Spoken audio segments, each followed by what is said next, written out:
I was traveling to Savannah, my wife and I, late last summer, and when we were traveling there, I saw this white on the side of the road, and I was kind of shocked to see cotton. I had never seen cotton before in my life.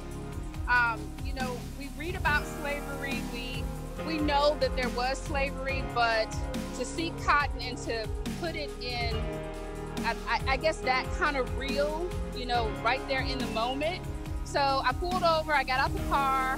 I wanted to really feel it. I wanted to become one with it and you know, and just really embrace it. And when I picked the cotton up, I immediately kind of had this out-of-body experience, and I was looking out over the field. I don't know, it's like maybe like 1,000 acres, I guess. I don't know, it was lots. It's like as far as you could see.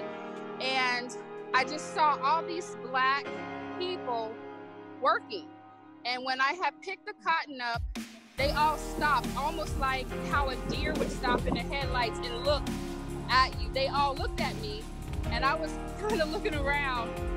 And it's like I just had this connection with my ancestors. I mean, in that moment, it probably was maybe like a minute or two.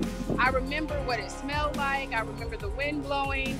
I remember what their faces looked like. I just remember everything in detail about that brief moment. And then I felt something run down my arm, and I looked and noticed that I was squeezing the cotton, and it had cut the center of my hand. And as you know, got back in the car, was driving to Savannah, and that's when the inspiration of the line hit me about American blood cotton, because as I was looking at the field, everyone was in these gray, dingy clothes. And I remember my great-grandmother telling me how they used to make their clothes out of potato sacks.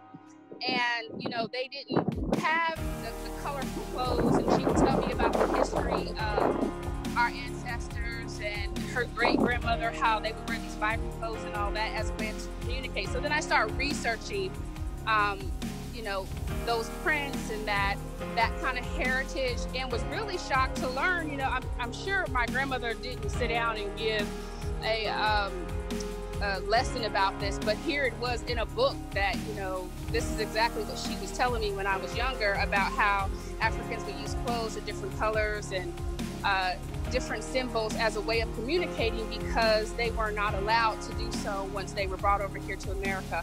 And then once they were kind of found out that that's how they were communicating, they were stripped of those clothing to kind of take that identity away and that communication away, and were made to wear those kind of potato sack dingy clothes. So I really wanted to celebrate. I've always felt like, as an African American, I've heard from African women and people tell me I'm lost, that I'm not African, I'm too American, I don't, you know, I need to learn my African heritage. And then I hear from Americans that, you know, I'm not American enough. So it's really, as a Black person, celebrating and kind of, you know, paying homage to the past and blending the two together, because as a Black person in America, we are in this unique spot of being African and American.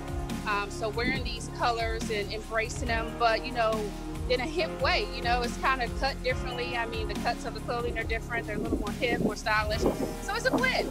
It's a blend. It's just paying homage. And the clothes are 100% cotton and a Akara fabric, which is produced in Africa, and usually in West Africa.